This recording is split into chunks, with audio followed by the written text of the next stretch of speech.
Thank you, Pat. And thank you, friends and colleagues of the Ethical Society. I want to speak to you today about matters of concern to me about the society, this society, our society, and about the wider society of our country. Share with you some of the concerns I have and perhaps things that we might do to make our contribution, however limited it may be, to making things a little better. So let me just say a little bit about my personal involvement. Pat gave sort of some of the official aspects of it.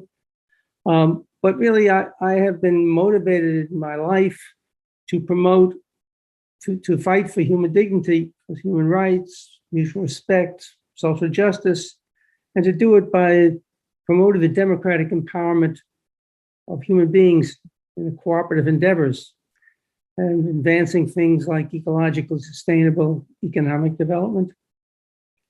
And I've done it in part by joining the ethical movement. It's been a pleasure for me to be part of a movement which shares and promotes those values. I actually joined the movement by meeting Arthur Dober on a picket line at the Rusty Scupper many years ago, promoting the opposition to Nestle's promoting infant formula in the third world and the negative effects that had. So the very foundation of my involvement with the ethical movement comes really in responding, in addressing issues of social justice. And the Ethical Society, of course, is committed to respecting the integrity and worth of all human beings without regard to ethnicity, nationality, race, religion, or politics. And that, as we often say, we choose to attribute worth to all human beings and to promote policies and programs that enhance human dignity and human well-being. And I take that quite seriously. So in my political engagements, before and after and during being part of the ethical movement, I've sought to pursue that question, and even at present seeking to advance the community engagement of the members of the ethical movement at present. And that is meant in the more general sense to pursue the vision that Michael Harrington so beautifully set forth when he talked about being the left wing of the possible. But that often means avoiding the twin dangers, the Scylla and Charybdis, as one might say, of ethical purity on one side and practical compromise, right, and selling out, as it were, on the other. And trying to find some way of maintaining that kind of balance, the balance in which you never lose sight of the vision and the values that you care for and you fight for, but that you recognize that issues are always far more complex and you need to engage the world where it is if you want to transform it into a better place. And if you fail to do that and you seek to impose your vision rather than seeking to work with the world that you're involved in, you end up engaged in a kind of oppressive engagement. The danger of this effort of ethical purity often can become quite destructive. I'm often reflected upon how destructive it can become. Give you just a couple of brief examples. In the anti-slavery movement in the 1840s, refused to have truck with anybody who was at all involved with questions of slavery. So they formed the Liberty Party and refused to support Henry Clay running for president in 1844 on the campaign to limit the expansion of slavery on the hope that it would continue to die out. The Liberty Party was quite successful. Right? They were able to deny Clay the support of the state of New York.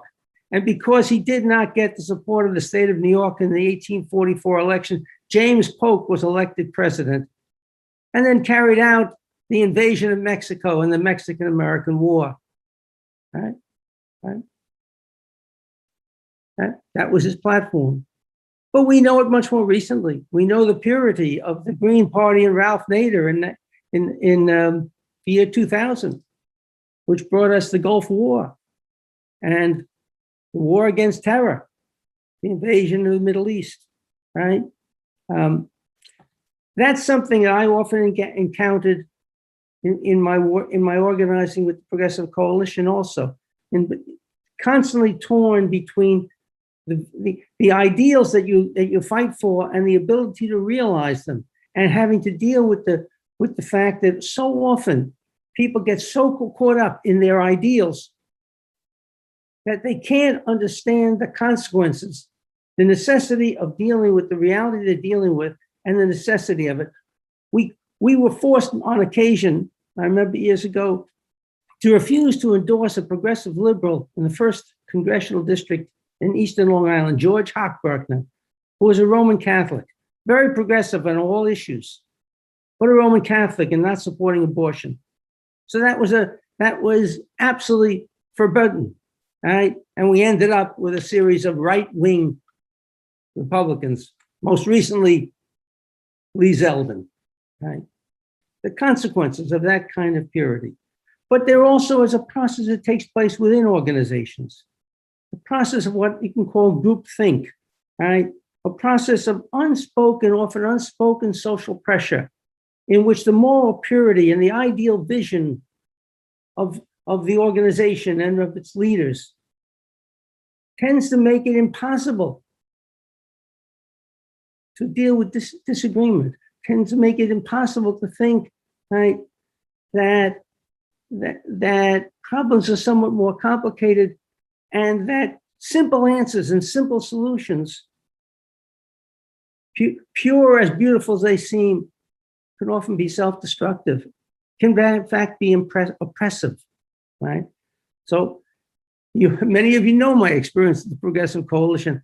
I mean, 40 years involved in trying to develop an effective progressive organization, which always sought to put forth systemic and radical analyses, and then figure out ways to practically move and implement them, always struggling with the dangers, number one, coming from the outside of selling out in order to be effective and get funding, grants, support from the established political organizations, but pushed usually from the inside, but not only from the inside, to stay true to one's ideals and not compromise, not sell out, not support a politician, right, because he doesn't sign on to every one of the criteria.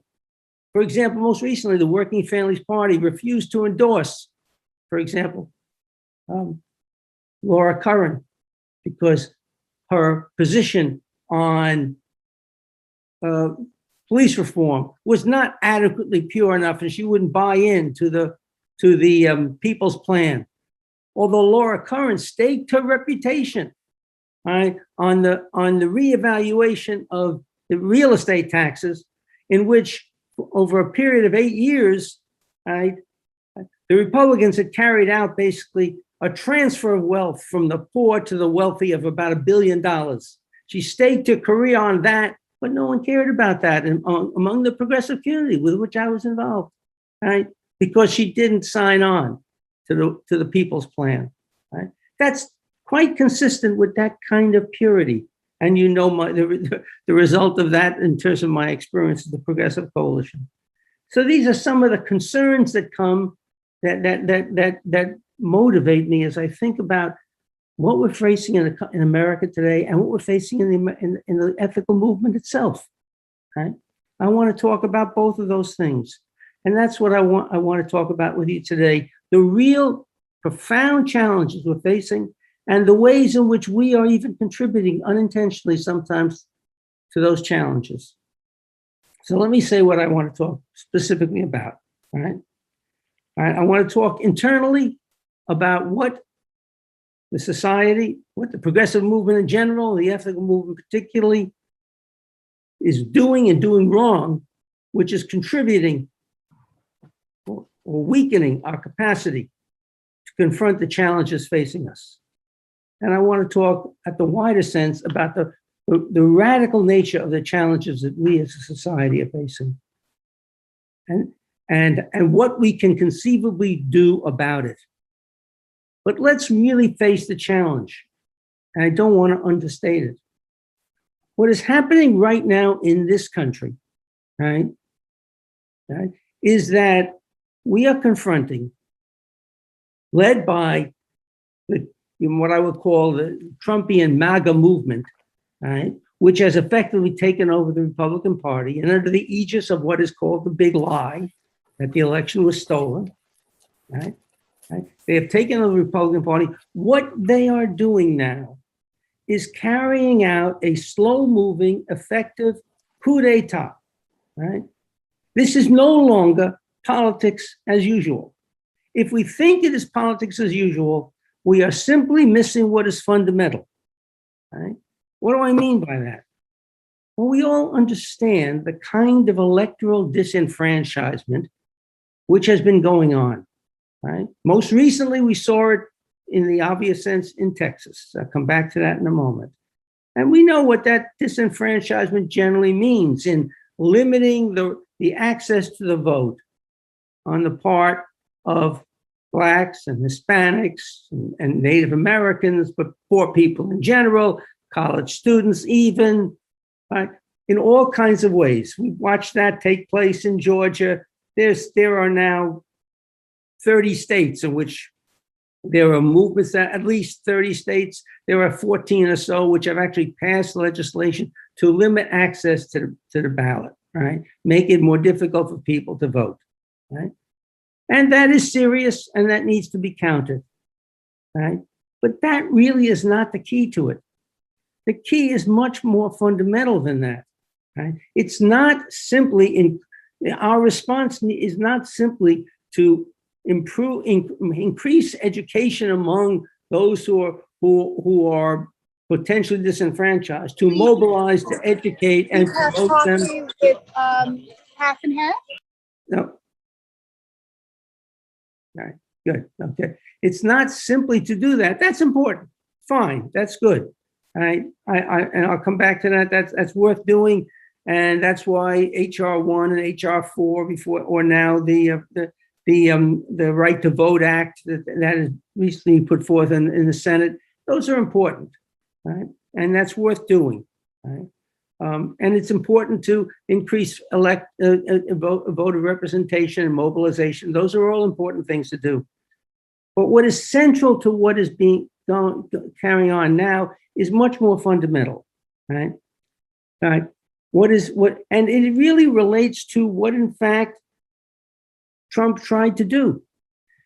Trump in leading up to, around, right after the election, around January 6th and thereafter, tried to carry out a coup d'etat and he failed, right?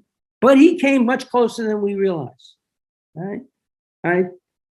He was on the verge of getting the Department of Justice to issue a memorandum saying there were serious problems with the electoral vote. Check out the Jeffrey Clark memo if you wish to, right? All of the top heads of the Justice Department threatened to resign if that memo were to go forth, right? We know about his call to Georgia, right? What in fact Trump did was try to use all means at his disposal, ultimately to get Mike Pence, right, to refuse to certify the vote on January 6th. That's why the mobilization took place then. And had Pence did it, and he came close. He in fact looked for a way to justify doing it on numerous occasions. And had he done that, the election would have been thrown into the House of Representatives, and where the election would have been taken, the vote would have been done not by representatives, but by states. And of course, the Republicans have 27 states that they control in the House of Representatives, to the Democrats 23, and Trump would have been elected, right? So that came very close. But what did the Republicans do? What they did is they realized where were the weak points in the system? Where could the system be changed and challenged? And they have gone about threefold, right? To politicize the administration of elections. Those are the key parts of the Arizona legislation, for example. That's the significance of this Arizona audit and and the forthcoming Wisconsin audit and the Pennsylvania audit, right, to delegitimize the election, any election, to politicize the administration of the election procedures, right, and to replace the elected officials with partisan hacks who will do their bidding. Right? Put those three things in place. Had that been the case in this past election, he'd have won hands down. I mean, I don't know how people would have responded. He probably would have gotten away with it. So that is taking place now, right? It is ongoing. It is systematic. It is continual. Right? It is not politics as usual. And if we think it is politics as usual, and if we're dealing with two democratically oriented political parties, we're simply playing by an outmoded playbook. Now, clearly the media presents it that way. Newsday presents it that way. Most people think of it that way, but that's not the reality. So we need to understand that, and we need to then say, what can we do about it? Right? So that's part one. What can we do about it? How are we done? First, we need to understand it. I won't go into any greater detail here. Right? We only have a half an hour, so I just want to put it out there and make us clear about that. But understand that the way Trump focuses and organizes that is to delegitimate the election, number one, and number two, to make it seem like this is a struggle between whites and blacks over the future of America. And if you can make it a racial issue, he wins also. There are simply far more whites than blacks in America. Okay? Now let's just look at the election. How did Biden win, and what did Biden do that was different from Hillary? Well, we know that Hillary won by 3 million votes nationally, but lost by the Electoral College by 306. He got 306. The exact number of the electoral votes, by the way, that Biden got, 306 to 233, I think, but I'm not sure the exact number. Right. But in fact, the 3 million that Hillary won by was leading, obviously, right? Trump actually won by 77,000 votes. He got majorities combined in 3 states: Michigan, Wisconsin, Pennsylvania. Okay. So Biden came along, and we know that he won by over 7 million votes. Sounds like overwhelming. Of course, if you take New York and California out of that, it's 50-50. But in fact, Biden actually won the Electoral College by 45,000 votes. 45,000 votes out of 160 million. Where were they from?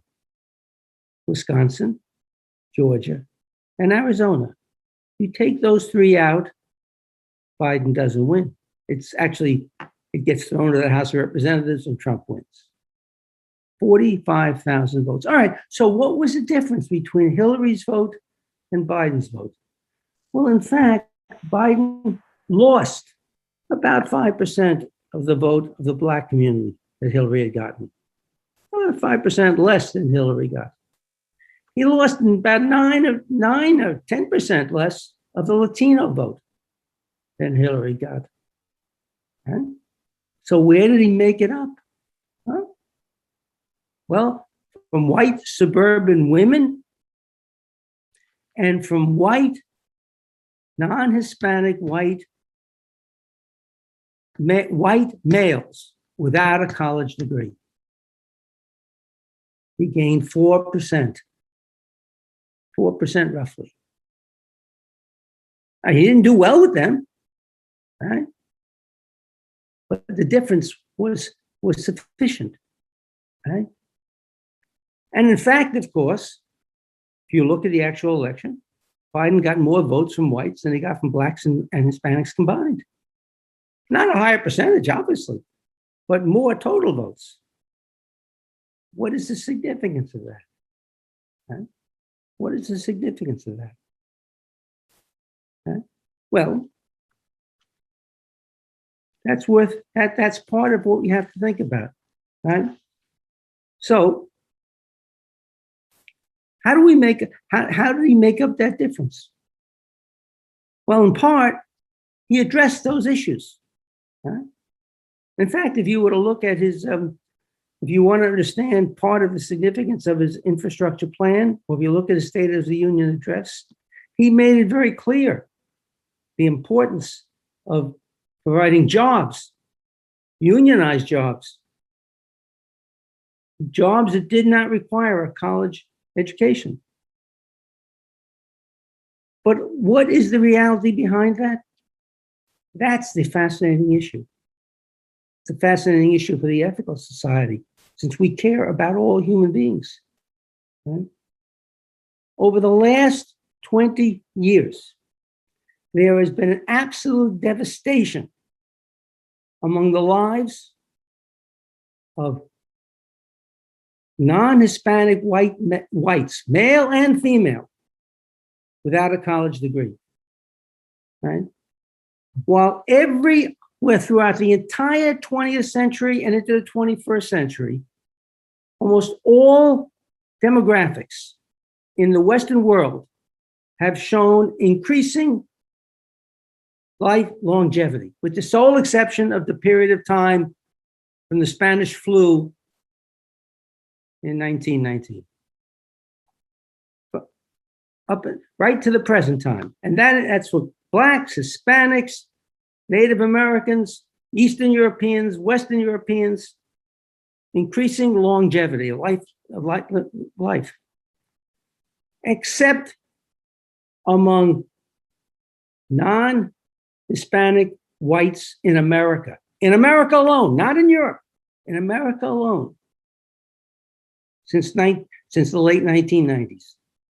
That community has been devastated.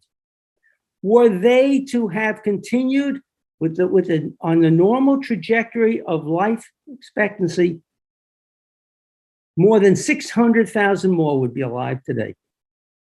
This is what the expert economists from Princeton, Case and Deaton has recently received the Nobel Prize in Economics in 2015, what they have documented in their book, Deaths of Despair.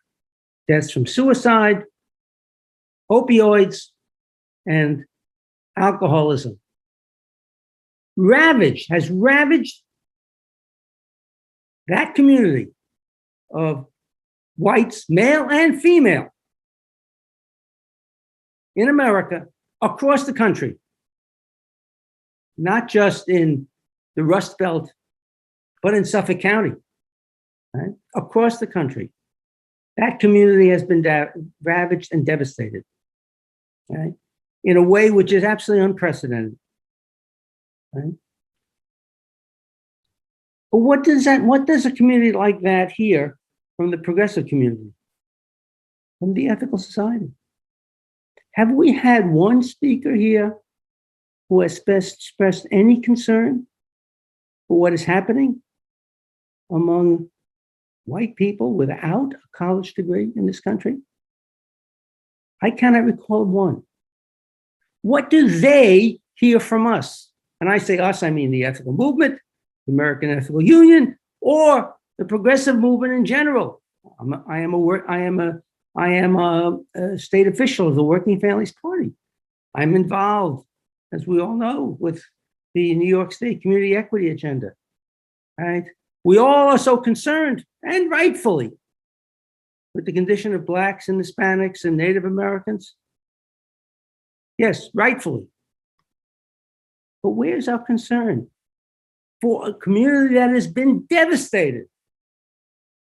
A community which, the greater the devastation, the greater the vote for Donald Trump and his ilk, because they see themselves despised and insulted by the intelligent, urban-based, progressive intellectuals whose heart bleeds for the Black and brown community, but shows no concern, no interest. Says in one sense, we care for all human beings, we attribute worth to all human beings, but in point of fact, does not seem to care or attribute worth, right, to these people, right? The people precisely who made the difference in a strange kind of way, giving Biden's election versus Hillary's. Right? It gets worse, and you see the way this plays out. How we even play into the right-wing racialization of our dialogue, the right-wing racialization of our strategies. I'll give you just one example, which struck me. Right? If you remember when those representatives fled from Texas, the Democratic representatives fled from Texas, right, to try and stop the Texas Republicans from the transformation of the electoral system there, both to reduce the capacity of the vast majority of people to vote, particularly poor people, Black, Hispanic, but also college students and disabled people, right? But also to politicize the election process and to encourage people to harass election workers, as they have done and has taken place at elections already in recent time. Right? They came to Washington, and they got covered by the media. And I'll give you just one example to show you the way in which well-meaning progressives played into the Trump story. Right?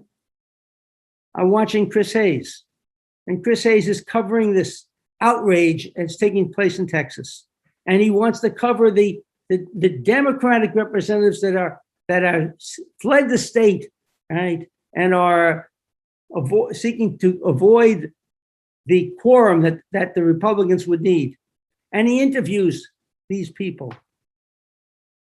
Every one of the people he interviews is Black or Hispanic.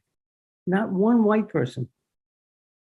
But this was the attack. What was the attack on? It was the Republican Party trying to destroy the capacity of the Democrats to be effective opposition. Right? It was a multiracial attack. But the approach was Republicans are attacking the Black and brown community. And then to cap that off, I mean, the commentators were brought on, particularly Elie Mystal of The Nation, often brought on, whose theme is always, it's a racial issue, Blacks always being attacked by whites. That was the theme. They're just simply saying, this is a Black-white issue. Well, if this is a Black-white issue, I mean, you're just playing into the Trump national story, and you lose, right? You just lose. Right. So we do that more generally, though. We do it in the ethical movement. Right? Right? We celebrate things like critical race theory. Right? And we're so comfortable talking about white fragility and white privilege. Right? But what does it mean? How does it sound? Right, to people whose community is devastated, who are dying, literally dying, and of course, of those who are dying, vast numbers, others are in pain of all sorts of pain, psychological and physical, addicted to opium, over taking alcohol excessively. Right, there is a ravaging going on in this community for reasons which have to do, obviously, with the economic transformation of our society in many ways. I'm not talking about the reasons by it, though Case and Deaton discuss those in detail, and I invite you to read the book on Deaths of Despair. Right? But what does it sound to them when all they hear is white privilege coming from white liberals in New York, for example, right? Well-off people or Black activists, and their communities are ravaged and they are dying, and we're telling them, you're benefiting from white privilege. Right? You know, white privilege is nice as a theory, you know, all other things being equal, right? You know, generally in our society, white people are better off than Black people, all other things being equal. But all other things are never equal. They're never equal. Everybody's situation is unique and different. And people living in those communities are not benefiting from any privilege. They are being devastated. Where is the sensitivity? And what is the consequence of not having it? That's a concern. That is serious. And then we feel often well-meaningly we have to defend things like critical race theory, which attacks every value basically that the ethical society believes in with respect to the impartiality of justice, to the objectivity of science, to the advocation of reason, to not organizing lives around quotas. Right? You can go into it in detail, or people being outraged, right? Celebrating the New York Times story of the 1619 Project, even giving it a Pulitzer Prize when it's botched history, and when the woman who wrote it is denied tenure at the University of North Carolina, people are outraged. Right? She was denied tenure in the history department. She has no history. She has no history credentials. She produces a botched historical analysis. She takes something which is serious and important, very important. The 16, she could have done a really constructive historical analysis, but turned it into an ideological piece of counter racism. That's really what it comes down to. And then we feel, as well-meaning liberals, we have to support that. It's either we support Trump's racism or we defend the 1619 Project and Nicole Hannah-Jones. No.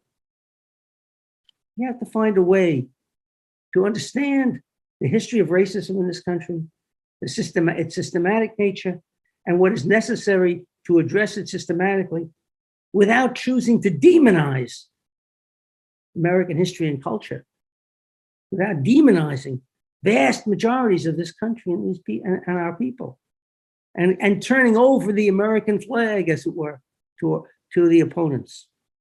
Right? There's much more that could be said about that. But I'm not even going to talk. I don't want to talk here specifically, and I have to conclude shortly. I don't want to talk here specifically about the substantive issues. Or I'd be glad to do so, and I've written about it elsewhere, and glad to share that analysis with anybody. What I really want to focus on is the political consequences. I am concerned here only with that, the political consequences. And that we must take seriously. So what can we do about that? To be very brief, right? We need to make sure that our values are truly inclusive, multiracial, multi-ethnic, truly democratic, and really respectful of all elements of our society. And that our language represents that and expresses that. And that we then communicate those values among ourselves, among our family and friends, and among the communities with which we're involved. Right? And that we take that and we then seek to work to take that understanding, and then our understanding of the profound challenge being posed by the current MAGA movement's takeover of the Republican Party and its ongoing coup d'etat, and begin to make organizations with which we're involved aware of the scope and depth of that problem. Fortunately, we are not alone. That awareness is developing. It is emerging. I made a critical comment with respect to Chris Hayes, for example, a moment ago, and I think rightfully, but he has also been excellent in understanding the nature of this problem. Right? He's torn between these two different senses of values, right, and doesn't really pull them together appropriately. So he does play the racial code more than he should, but he understands what is happening at the political level. There are many others that are doing it. So it's not like it's not happening. We need to contribute that understanding, right, to the organizations with which we're a part. And that's part of the challenge of our social action project and our demo, which we will pursue, and those who want to be involved with us can certainly do so. I say us, I mean, this is the Ethical Society Social Action Project, as we try to do what we can to contribute to an understanding of the political challenges that are confronting us and the ways in which we can combat them. And we can do that. We can combat them. And we can combat them, but we cannot do it if we don't recognize the way in which the Trump movement is seeking to destroy the electoral process and to lay the groundwork, right, for the imposition of an authoritarian rule. So we can do it. Efforts are underway. There's more that can be done. The people are affiliated with other religions, like the Unitarians. Get them to be actively involved in promoting this, right? And get the other, when we'll talk about how that can be done in the weeks and months to come. There are many people involved in this thing, but we have to understand that it is a structural challenge to the very nature of our institutions. It is unprecedented, and it is taking place before our eyes, and we need to understand the scope of it. Letters to the editor, for example, there are many ways we can begin to address that, and we'll talk about that in a committee and have suggestions for other members of society, and I hope all of you will participate in different ways, given your time and energy. Thank you.